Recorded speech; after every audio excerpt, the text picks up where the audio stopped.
Pleasure to be here at the second annual Black Blockchain Summit, and thank you very much. So I'm going to frame my comments today in political economy and the role that public power can have in offering empowerment to compete with rhetoric around the value of the market and neoliberalism and just simply laissez-faire economics. All right, so let me get into it. Conventional wisdom holds that education is presumed to be this great equalizer for economic attainment and social mobility, yet when it comes to wealth, employment, and health status, racial disparity not only persists, it often worsens with higher levels of educational attainment, including a college degree. This disparity is rooted by design and implementation. It's rooted in a long history of state-sanctioned, exploitive, extractive, and a discriminatory context that has imposed intergenerational economic, physical, and mental harm on black people, while at the same time advantaging white people with an asset foundation and a legal context that further facilitates the exploitation of black people. Let's begin with wealth. In terms of economic security, wealth is both the beginning and the end. It is the paramount indicator of well-being and social mobility. It provides financial agency. It provides economic security to take risks, to shield against loss. When it comes to economic security, like I said, you begin with wealth and you end with wealth. Wealthier families are better positioned to finance an elite education, access capital to start a business, finance an expensive medical procedure, reside in higher amenity neighborhoods. In the US, the top 10% of households hold nearly 80% of the nation's wealth, and more specifically, the top 1/10%, not even 1%, the top 1/10%, those that earn above $1.5 million a year, they own as much of the nation's wealth as the bottom 90%. Moreover, the bottom 50% of earners own about 1% of the nation's wealth. Still, race becomes a stronger predictor of wealth than class itself. The typical black family has about $17,500 in wealth, and that's inclusive of home ownership. That's nearly $150,000 less than the typical white family, which has about $171,000 in net worth.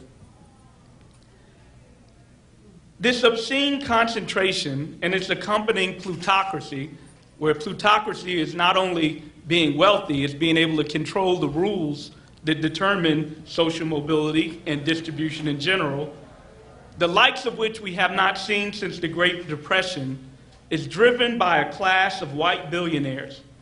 Nonetheless, racial wealth gap, where the typical black family has about 10 cents for every dollar the typical white family, is equally obscene, and it itself is a measure of the nation's racist past. It is an inheritance that began with chattel slavery when blacks were literally the capital assets of a white landowning plantation class. The iterative nature of wealth and higher education should also be noted. Families with financial advantage buy crucial additional advantages for their children, such as the ability to obtain a college degree without accruing the costly educational debt. Lack of wealth, primarily inherited wealth, prevents many black families from accessing this advantage and contributing to an ever-increasing distance between those born with resources and those born without. In terms of employment, I'm actually going to skip a little bit, and I see so we can get to Q&A, because it might be a good conversation with some of these ideas that I'm bringing up. We have an emerging consensus in America and elsewhere in the world that the free market and the neoliberal approach, which emphasizes deregulation, tax cuts, and tax incentives as a method to cajole or bribe a record profit-earning private sector to provide more jobs and rebuild our nation's crumbling infrastructure, this is all done under the lure that this will deliver an innovative, dynamic economy that will trickle down to all of us. Instead, what we got over the last 45 years is wage stagnation and concentration of wealth at the top. This approach also frames poverty and inequality as deficiencies internal to the poor and blacks themselves. Stigmatization based on race and anti-blackness is strategically used as political fodder to implement harsh and punitive control on an underclass. In America, blacks become the symbolism by which we define a surplus population. They're characterized as persistently unemployed and unemployable, a source of urban crime and malice, and whose subsistent needs is deemed a fiscal drain on budgets. This fuels the rationale for austerity policies. If behavioral modification, particularly with regards to personal and human capital investments, if that's the central issue, why should we fund government agencies and programs which at best misallocate resources to irresponsible individuals and at worst create further dependencies to fuel more irresponsible behavior? As a result, we end up with state interventions and public-private partnerships that attempt to leverage private and charitable resources to manage or incentivize so-called defective black people, black and brown people, to get an education and be more employable, rather than addressing the resource deprivation and the discriminatory education, health, and labor market conditions in which they face. The market is situated as a natural, great, efficient, self-regulating, colorblind, inevitable arbiter of our worth. It's situated as the solution to all our problems, whether they're economic or otherwise. The most astute, the most valued, the hardest workers, they're believed to prosper and endure, while the least astute, the laziest, in other words, the unvirtuous, the undeserving, caricatured as welfare queens and deadbeat dads, they're presumed to receive their just rewards and simply fade away or have to do something else over time. My discipline, economics, is largely responsible for perpetuating the narratives of the market. I think part of the problem is we have an ahistoric view of issues. Fortunately, we have a historian in the room, a professor at Howard University, Nikki Taylor, and she's demonstrated in her work some of these legacies of the past that have impacts of today. So these presumptions of the market, they pay little attention to the roles of power and initial endowment or capital, and how power and capital can adjust and alter the rules and structure of transactions, in other words, markets, so as to privilege that power and capital in the first place. In other words, power determines the rules of the games. Power and capital are self-reinforcing, and without government intervention, they generate an iterative cycle of both stratification and inequality. Without capital, inequality is locked in. We use words like choice, freedom, to describe the benefits of the market, but choice is an illusion. It is an illusion if an individual lacks basic needs like a job, adequate income, shelter, food, or health care. It is literally wealth that gives you choice, freedom, and optionality. In essence, and also it is important to know that it is wealth that begets more wealth. But to fully understand the free market revolution and how the status quo of America's iterative cycle of concentrated economic and political power, how that can persist, one would have to embrace a third pillar in this relationship, and that third pillar is race. Or more broadly, the existence of a permanent underclass marked by a subaltern identity by which a dominant identity group maintains this status quo, and they're willing to maintain this status quo by sacrificing vertical positioning in exchange for horizontal positioning and status. So in other words, how do you get a white population to go along with an ever-increasingly unequal America? You offer them horizontal positioning.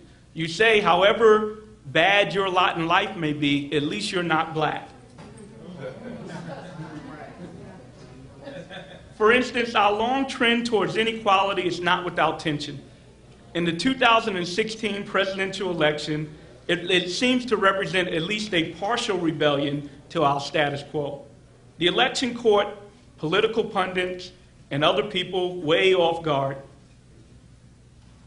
If the election were viewed from the perspective of stratification economics or critical race theory, those results would have been less surprising. President Trump's campaign slogan of "Making America Great Again" and his signal that "I am your last chance," that was another one of his stump signals at his speeches, that was done under the overture that the pending demographic shift in which whites will no longer be a numerical majority. That's what codifying the property and rights was all about in a lot of Trump's rhetoric.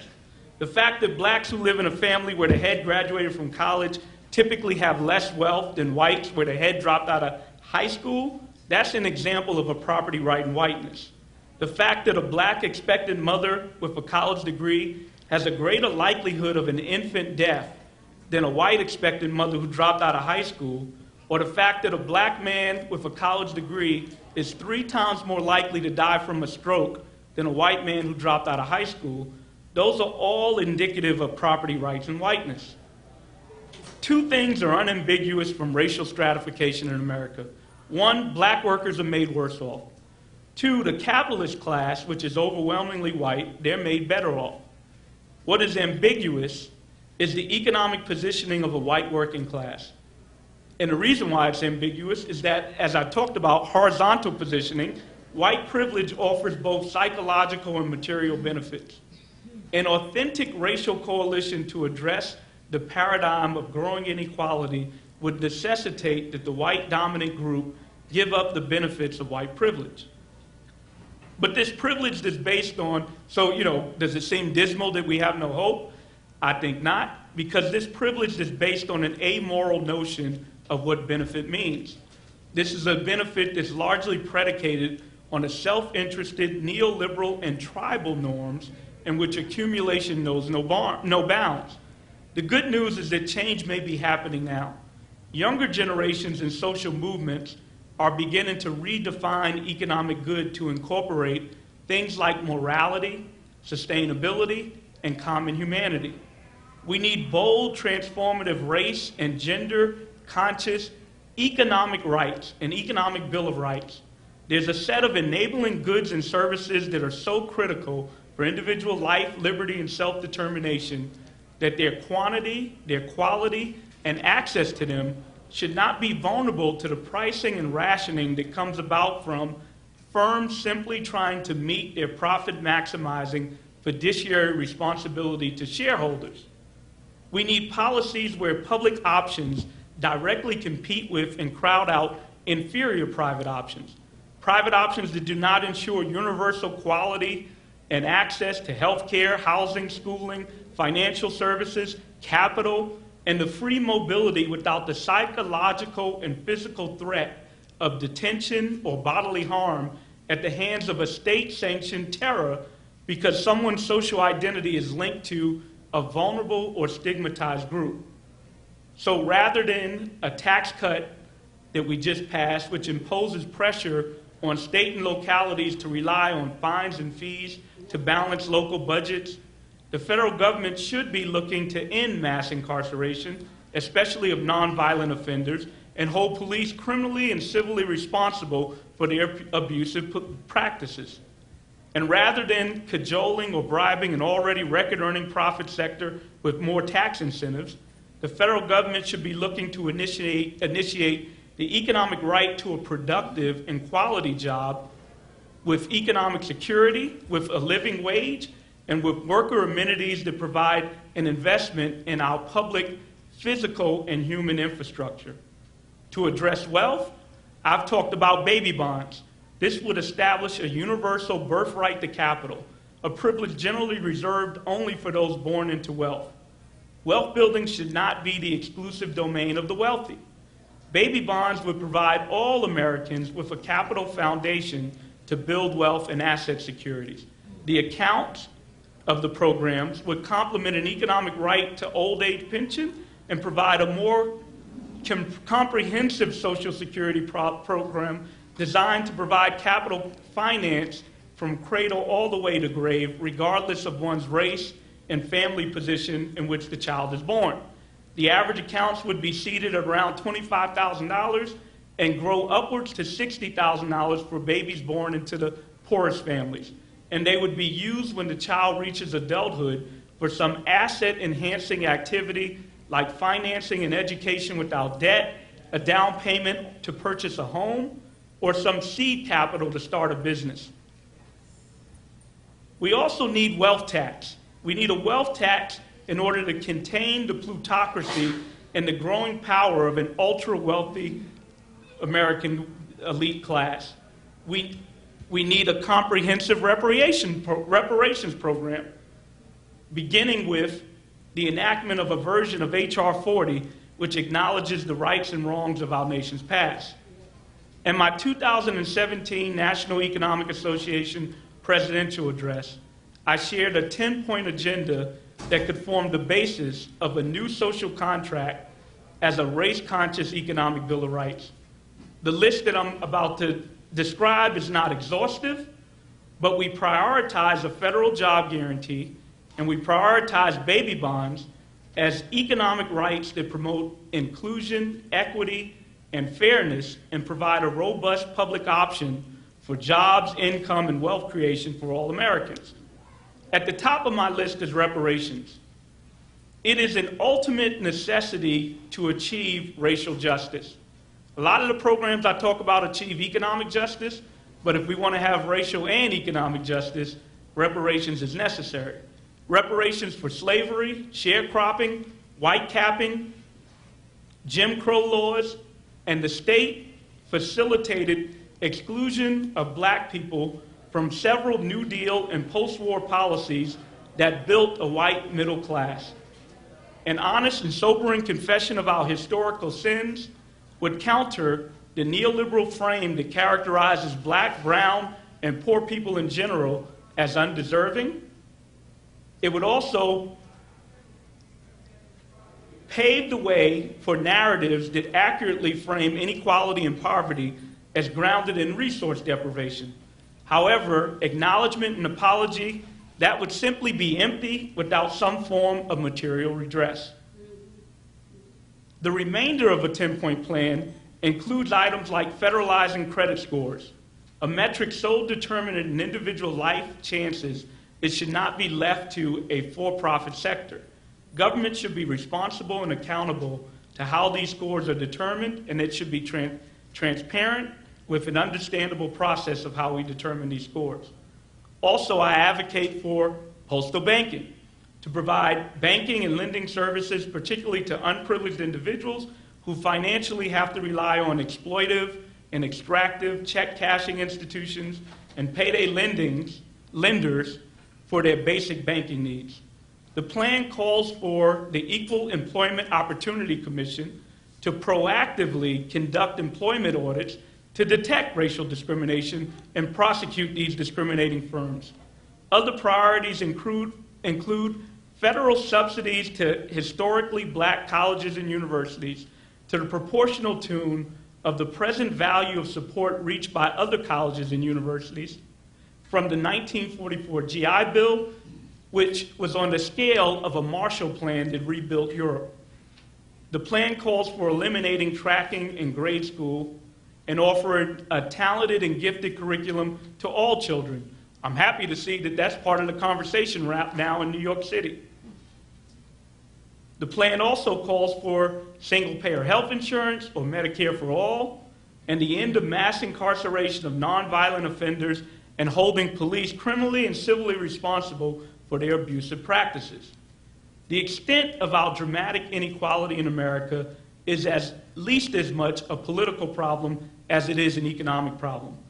Our existing tax policies that privilege existing wealth over establishing new wealth, that's a choice.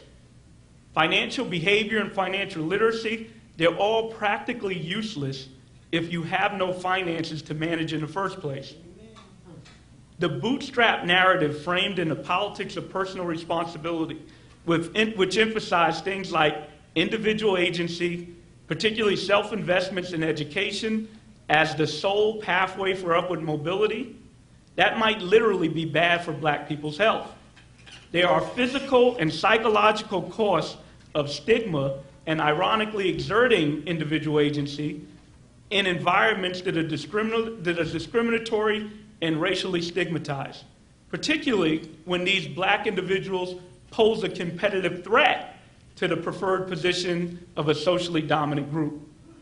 Black men and women between the ages of 25 and 64, they have about a 50% greater mortality risk than their white counterparts. But what's even more disheartening, these disparities increase with education. Black men and women with college degrees have a nearly 70% higher mortality compared to similarly educated whites. Indeed, I wonder if our overemphasis on education to promote economic opportunity, is that a political ruse? In other words, is the rhetorical aspiration of equal opportunity largely a mechanism, a tactic, so to speak, to facilitate the hoarding of resources of an elite and upper middle class? Look, before I go on, let me say I'm a university professor and very committed to education. I'm committed to education and it as an outcome in and of itself. We are wealthy enough to provide education, at least to the college level, to all our citizens as an outcome. What I'm critiquing is our overemphasis on the economic returns to education to address socially established structural hierarchies. Basically, I wonder if the framing of inequality as an opportunity gap, if that serves the purpose of reinforcing market norms that put the onus of inequality on the individual while absolving the state from public responsibility. So in closing, I'm going to encourage all you attendants at the Black Blockchain Summit to reject the empirically unsubstantiated rhetoric that ignorance and so-called grit and personal responsibility, that those are the sources of inequality. And also to reject the resulting neoliberal paternalism that attempts to coerce and incentivize insinuated defective people to behave accordingly and make better decisions. Instead, change the paradigm. Be bold. You don't even have to wait on the federal government. Be local. Go into both progressive and conservative areas and advocate for programs and initiatives that truly empower people with economic security, with dignity, and agency to define and achieve their self-determined goals, and also have a long-term vision.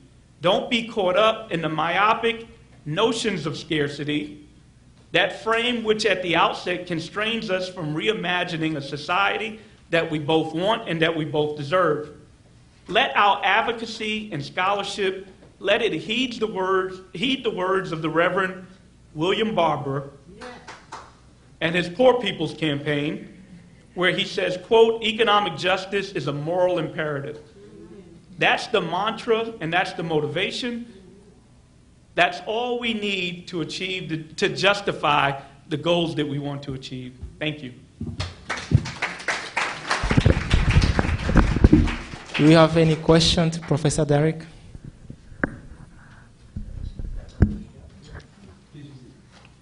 In the book by Reginald Lewis, why should the white boys have all the fun? How do you adopt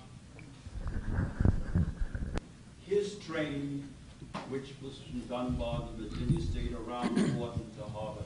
How do you adopt his training as being a inspirer and a cult inspirer to teach the people how to do what he did in the modern context of the Bitcoin movement?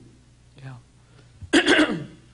So I hear two things that were raised in that question. One was, how do we inspire individuals to be great? And then the other part of the question is related to, and I might be interpreting differently, how do we inspire a racial what is in it for white people to want to be vested in some global uplift? What's in it for them? So the first part, how do we inspire people to be great? You know, I don't know. We try to lead by example. We try to, here's what I think. I think we need to provide, I trust people. I think if people are provided with the resources and not deprived of it, that they will be great. I think, we could talk about the power of role models, the power of mentors, which is much better than role models. We can see people, but if the difference between a mentor and a role model is that a mentor is lending themselves and their knowledge in a more direct way and not simply serving by example. So, I trust and aspire people, and what I'm advocating for is a collective political advocacy to seize public power, because we shouldn't concede it. That is our power, to seize public power and use that public power in a way that offers the infrastructure so that people can be great, and I don't have to tell them how to be great. The issue of how we can get a racial coalition, currently as we define economic well-being, we can't. Currently as we define economic well-being, it is ambiguous if it is in the interest of white people, even the white working class, to have a coalition with black working class individuals. The reason why it's ambiguous is because of that thing called white privilege. Now, what we can do is redefine how we determine our economic well-being. And I don't think it's pie in the sky. I don't think it's lofty. In fact, I think we have historical precedent. Many of our great leaders, like Malcolm X and Martin Luther King, they inserted morality into their definitions of well-being. They inserted humanity into their definitions of well-being. And then if we look at our planet, we clearly need to insert sustainability into our well-being. So it is when we are able to shift to a narrative of morality, humanity, and sustainability, I think that's when we start to see a coalition across all people. And that's why I applaud movements like Poor People's Campaign that talk about things like our morality and common humanity. One more question. This is I'm cool. All right. In terms of time, so that the fourth industrial revolution. So I just want you to picture this. You have mechanization in that first level, which means that technology allows for people to be able to, whoever's benefiting at that time, to be able to accumulate wealth based off this technology. African descendants have been excluded from that process.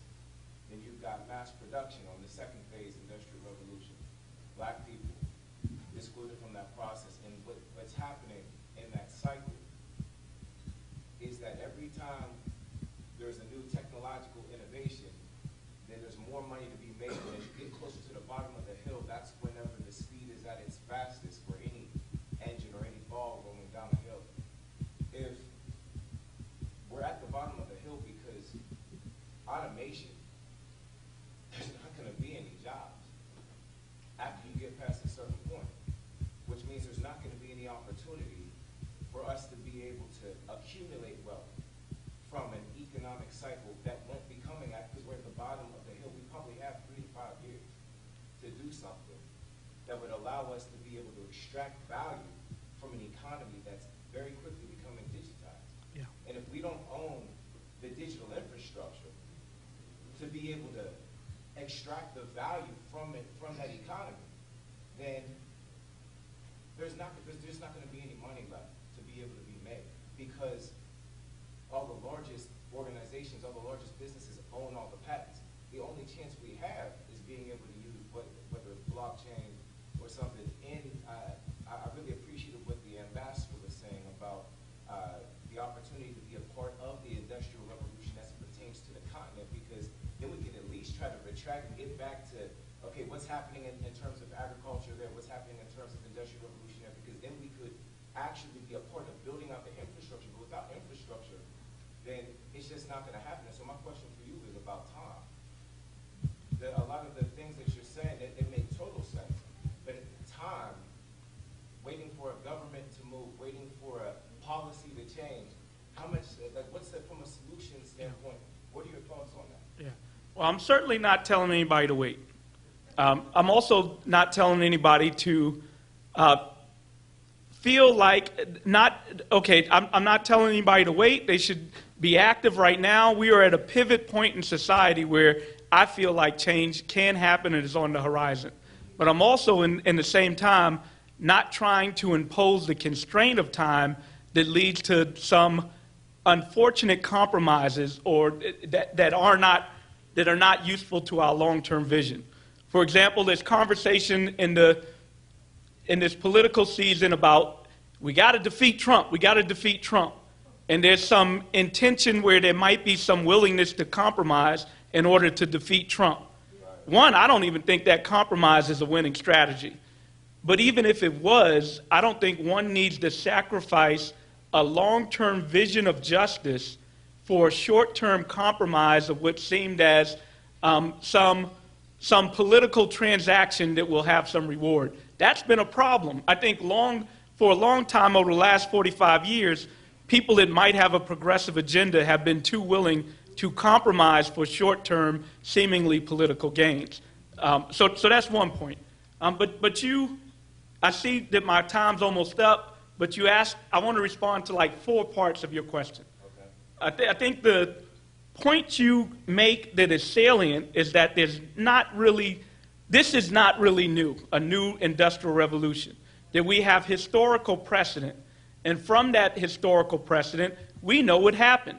We know that technology in the past has been not used to empower black people, but rather exploit and extract from black people. Now, here's where we are. We're at a moment where we're trying to think of this new technological revolution and mechanize it as a way of empowerment. And that's part of what's going on at this conference. I imagine that that's what this conference is about.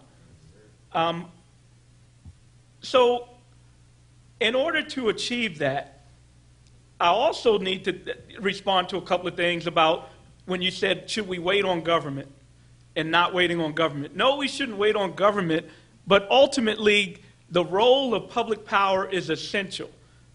Here's where a lot of people may disagree with me here in the room.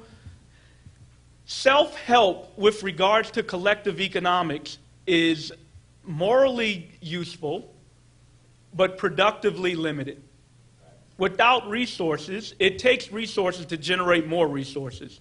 And the reality is there's this myth that we have all these resources in the black community. We don't. We do not. When I cite to you those wealth statistics, those statistics are real. Black people we've never had a sufficient middle class if we define it in terms of wealth. We've had educated blacks, we've had blacks with income, but we have not had wealth en masse. We have examples of individuals that are able to accumulate wealth, but en masse there is not a collective wealth. But some good news is that that's not been the history of white people either. That a white asset-based middle class was created. There was not this notion of they pulled themselves up by their bootstrap. It was literally government handouts. We use words like entitlement. We demonize a word like entitlement. But there's nothing wrong with entitlement. That is the purpose of government. Government has a role to promote the social well-being and the social welfare, and that would include black people. So for me, the individual strategies are to collectively organize and demand from your government. And I'm not one that says, vote, vote, vote, vote, vote. Vote is crucial and important, so I'm not telling you not to vote. But political strategy is more sophisticated than simply voting, right? So, I guess that's another point. Let me say, the issue of automated jobs, automation going to get rid of jobs. Other lessons from history also is that notion that we're going to not have any more jobs as a result of automation, that's a scare tactic that's been used in the past. Some jobs will go, and some jobs that we can't even imagine will reappear. Work is not going to disappear. Now, if technology facilitates our ability to produce more with less effort, good. But work itself is not going to disappear. In fact, when we start using public power to define work, that's important as well. Maybe we want a 4-day work week. If we have a federal job guarantee that imposes that standard on the market, then that's what we get. But there's value in work, and work is not going to disappear. Now, the automation people will push back on me and saying that, well, what's new now is machine learning. That in the past we've had technological change that have automated some jobs and created new jobs, but what's new now is machine learning. So in truth, that is new. But I'm not caught up in the fear that we're not going to have jobs. And the horizon for automation is also a scare tactic, an exaggeration that's not part of reality. Are you saying meaningful jobs, though, like jobs that actually can pay a living wage and jobs that can actually, Yeah. because people are pretty stagnant, you know, in terms of the cost of living going up, and then the actual, the ability to give that, Yeah. that is a different situation. Yeah. So I'm certainly not I'm talking about good jobs, good quality jobs. And then another question could be, well, how do we achieve that? So again, I've advocated for a federal job guarantee. Now, the purpose of a federal job guarantee, I'm not talking about workfare or welfare to work. I'm talking about a job that allows people to have a living wage, to have benefits, and that is productive towards improving our physical and human infrastructure. Take care work. Why can't we professionalize all care work, elder care, child care, and provide that as part of our public infrastructure? Clearly, we can walk outside and think of all the work that we need that could be used to benefit our society. We're worried about the environment. Why don't we literally green every home in America? We're worried about geopolitics. The Marshall Plan was probably America's best foreign policy ever. Coming out of World War II, when we put our resources to rebuild Europe, that was probably the most peace-generating policy ever. Why can't we have a Marshall Plan to build up the infrastructure of the world and put Americans to do it?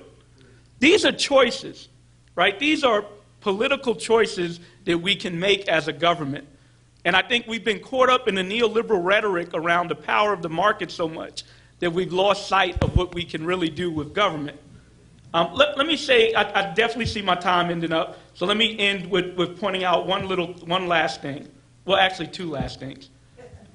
I was at a talk one time, and somebody put up a map, and they drew on the map New York, Washington, D.C., and Silicon Valley. And their argument was human history, economic human history, and recent human history in America was largely driven by Washington, D.C., and New York City, where New York City represented finance, D.C. represented government. The person argued that that's all gone, that it's now Silicon Valley. I say hogwash. Silicon Valley is important. Technology is important. Finance is always going to be king in any economic system, and so is government. That brings us to how decisions and well-being are determined. They're determined by economic power, which is largely finance, and that ain't ever going away. If I got finance, I can buy coders. I could come in and buy up all the innovation that you generate. If I have government, I can structure a political system that allows me to seize or distribute those resources in the ways that I desire. So to think that they ever become irrelevant, that's misthinking. Nonetheless, I'm certainly recognizing the role of technology and engineering. That's relevant too, but we're misthinking if we ever think that political power and economic power aren't relevant. The last part I'll leave you all with is the role of race and stratification and the ways in which you can facilitate this status quo. If America has had a situation where over the last 45 years, despite our increasing productivity, real wages have remained flat, how do you get a political population to go along with that dynamic? As I mentioned, the role of race plays a critical role in allowing that status quo by offering somebody their horizontal positioning. Unfortunately, not only do we care about our vertical positioning in society, we care about our lateral position. We care about how well we are relative to someone else. This is where we also need to change the paradigm. This is where I think, again, when we start focusing on morality and humanity, if we can redefine social norms in terms of those dimensions, that's when the whole system breaks down and we end up with an egalitarian society that's working the way we envision it. That's it. Thank you very much. Thank you very much, Professor.